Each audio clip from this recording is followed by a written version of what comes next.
Hi అండి. అందరికీ నమస్కారం. Welcome to my channel. ఈ వీడియోలో ఏపీ ప్రభుత్వ ఉద్యోగులకు మరియు పెన్షనర్లకు సరెండర్ లీవ్ టీఏఈఎల్ చెల్లింపులు ఖాతాల్లో జమ ప్రారంభం. దీనికి సంబంధించిన పూర్తి వివరాలైతే వీడియోలో తెలుసుకుందాం. వీడియోని ఎక్కడ కానీ స్కిప్ చేయకుండా ఎండ్ వరకు చూసేయండి. అప్పుడే ఇన్ఫర్మేషన్ పూర్తిగా అర్థమవుతుంది. అలాగే వీడియో చూస్తున్న ప్రతి ఒక్కరు వీడియోకి లైక్ చేయండి ఫ్రెండ్స్. ఈ వీడియోని తోటి ఉద్యోగ పెన్షన్ మిత్రులతో అయితే షేర్ చేయండి. కొత్తగా మన ఛానల్ చూస్తున్నవారు ఇంకా ఎవరైనా సబ్స్క్రైబ్ చేసుకున్నట్లయితే వెంటనే మన ఛానల్‌ని సబ్స్క్రైబ్ చేసుకోండి. దీని ద్వారా నేను చేసే లేటెస్ట్ వీడియోస్ అన్నీ మీ వరకు రీచ్ అవుతాయి. ఇక ఆలస్యం చేయకుండా వివరాల్లోకైతే వెళ్ళిపోదాము. ఫ్రెండ్స్ ఇక విషయానికొచ్చినట్లయితే ఆంధ్రప్రదేశ్ ప్రభుత్వ ఉద్యోగులు, ఉపాధ్యాయులు మరియు పెన్షనర్లు ఏళ్ల తరబడి ఎదురుచూస్తున్న కీలక సమస్యల పరిష్కారం దిశగా సానుకూల పరిణామాలు చోటు చేసుకుంటున్నాయి. దీర్ఘకాలంగా పెండింగ్‌లో ఉన్న బిల్లులు చెల్లింపుల ప్రక్రియలో ఎట్టకేలకు కొంత కదలిక కనిపిస్తుండగా, అదే సమయంలో నూతన వేతన సవరణ సంఘం పీఆర్సీ ఏర్పాటుపై పైన కూడా ప్రభుత్వం నుంచి ఆశాజనకమైన సంకేతాలు వెలువడనున్నాయి. ఈ పరిణామాలు రాష్ట్రంలోని లక్షలాది మంది ఉద్యోగ, ఉపాధ్యాయ, పెన్షనర్ల వర్గాల్లో కొత్త ఆశలు రేకెత్తిస్తున్నాయి. వారిలో నూతన ఉత్సాహాన్నయితే నింపుతున్నాయి. గత కొంతకాలంగా వివిధ రకాల బిల్లులు ప్రభుత్వ స్థాయిలో పేరుకుపోయి ఉన్నాయి. సో, ఉద్యోగులు మరియు పెన్షనర్లు తీవ్ర ఆర్థిక ఇబ్బందులకు గురవుతున్న విషయం విదితమే. ఈ ఆర్థిక భారం వారి దైనందిన జీవితాలపై తీవ్ర ప్రభావం చూపింది. ప్రధానంగా పెండింగ్‌లో ఉన్న బిల్లుల జాబితా సుదీర్ఘంగా అయితే ఉంది. సో, సరెండర్ లీవ్ బిల్లులు, ఉద్యోగ పెన్షన్‌లకు సంబంధించినవి, జీపీఎఫ్ లోన్‌లు, ఫైనల్ విత్‌డ్రాయల్స్, అత్యవసర ఆర్థిక అవసరాల కోసం ఉపయోగపడేవి, ఏపీజీఎల్ఐ లోన్‌లు, మెచ్యూరిటీ క్లెయిమ్స్, బీమా సంబంధిత ప్రయోజనాలు అయితే పెండింగ్‌లో ఉన్నాయి. అలాగే పెన్షన్‌ల గ్రాట్యుటీ మరియు ఎన్‌క్యాష్‌మెంట్ బిల్లులు, పదవీ విరమణ అనంతరం అందాల్సినవి కీలక మొత్తంగా అయితే పెండింగ్‌లో ఉన్నాయి. పెన్షనర్ల పీఆర్సీ బకాయిలు, గత వేతన సవరణ సంఘాలు సంబంధించినవి అంటే 11 పీఆర్సీవి, మెడికల్ రీయింబర్స్‌మెంట్ బకాయిలు, వైద్య ఖర్చుల చెల్లింపులు అయితే పెండింగ్‌లో ఉన్నాయి. డీఏ బకాయిలు పెరిగిన ధరలకు అనుగుణంగా అందాల్సినవి ఈ మొత్తం కూడా పెండింగ్‌లో ఉన్నాయి. టీఏ బిల్స్, ట్రావెలింగ్ అలవెన్స్ బిల్లులు, వివిధ రకాల బిల్లులు ఇవన్నీ కూడా పేరుకుపోయి చెల్లింపుల కోసం అయితే ఎదురు చూస్తూ ఉన్నాయి. ఈ కుబేర్ ద్వారా చెల్లింపులు తక్షణ ఊరట. ఈ నేపథ్యంలో రిటైర్ అయిన ఉద్యోగులకు సంబంధించిన అత్యంత కీలకమైన కమ్యుటేషన్ మరియు గ్రాట్యుటీ బిల్లులు జూన్ 6, 2024న సో, జూన్ 6, 2025న ఈ కుబేర్ పేమెంట్ వ్యవస్థ ద్వారా క్లియరెన్స్‌కు వెళ్తున్నట్టుగా తాజా సమాచారం అందింది.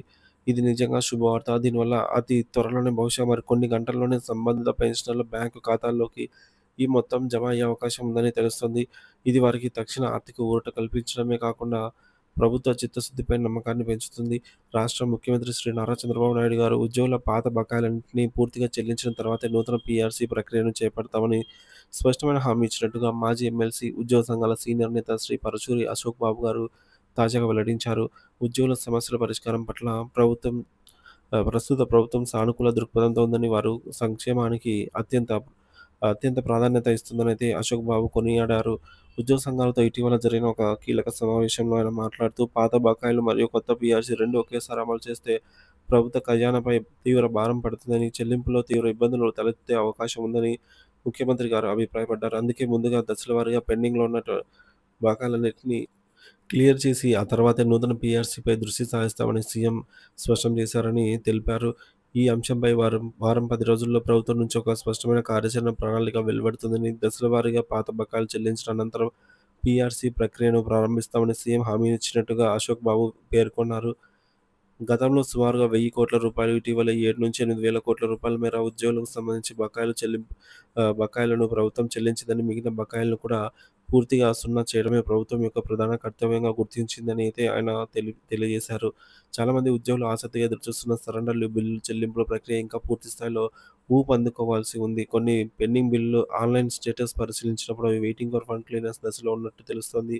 ప్రభుత్వానికి నిధుల లభ్యతను బట్టి ఈ బిల్లులు చెల్లింపులు జరిగే అవకాశం అయితే ఉంది. అలాగే జనవరి నుండి ఏప్రిల్ నెల వరకు కొన్ని ఏపీజీఎల్ఐ లోన్‌లు, అలాగే జీపీఎఫ్ లోన్‌లు లబ్ధిదారుల ఖాతాల్లో జమ అయినట్టు సమాచారం. నిధి పోర్టల్‌లో ఏపీజీఎల్ఐకి సంబంధించి కొన్ని నూతన అప్డేట్స్ కూడా వచ్చినట్టు తెలుస్తోంది. కొత్తగా ఏర్పడిన జిల్లాలకు సంబంధించిన పెన్షన్ ప్రతిపాదనను త్వరితగతిన పంపించాలనైతే ప్రభుత్వం నుంచి ఆయా శాఖలకు ఆదేశాలు జారీ అయినట్టు మరో వార్త అందుతోంది. ఇది పరిపాలనా సౌలభ్యం కోసం తీసుకున్న చర్యగా భావించవచ్చు. అయితే ఉద్యోగులు ఎంతగానో ఎదురుచూస్తున్నటువంటి నూతన డీఏకి సంబంధించి ఇంకా అప్డేట్ అయితే సీఎఫ్ఎంఎస్ సైట్‌లో పొందుపరచలేదని తెలుస్తోంది. దీనిపై త్వరలోనే స్పష్టత వస్తుంది అని అయితే ఆశిస్తూ ఉన్నారు. మొత్తం మీద ఉద్యోగుల పెండింగ్ బిల్లులు ఈ కుబేర్‌కు వెళ్లడం, పాత బకాయిల చెల్లింపుల తర్వాతే నూతన పీఆర్సీ ప్రక్రియ చేపడతామని ముఖ్యమంత్రి హామీ ఇవ్వటం, ఇటువంటి పరిణామాలు ఉద్యోగ, ఉపాధ్యాయ, పెన్షనర్ల వర్గాల్లో కొత్త ఉత్సాహాన్ని, ఆశను నింపుతున్నాయి. అయితే అన్ని రకాల పెండింగ్ బిల్లులు పూర్తి స్థాయిలో క్లియర్ అయ్యే వరకు మరియు నూతన పీఆర్సీపై స్పష్టమైన కార్యాచరణ వెలువడే వరకు కొంత నిరీక్షణ తప్పదు. ప్రభుత్వం ఇచ్చిన హామీలను నిలబెట్టుకుని ఉద్యోగుల ఆర్థిక ఇబ్బందులను త్వరితగతిన తొలగించి వారి సంక్షేమానికి పెద్దపీట వేస్తుందని అయితే ఆశిద్దాము. ఈ సానుకూల పరిణామాలు రాబోయే రోజుల్లో ఉద్యోగుల జీవితాల్లో మరింత వెలుగు నింపుతాయని అయితే ఆశిద్దాం.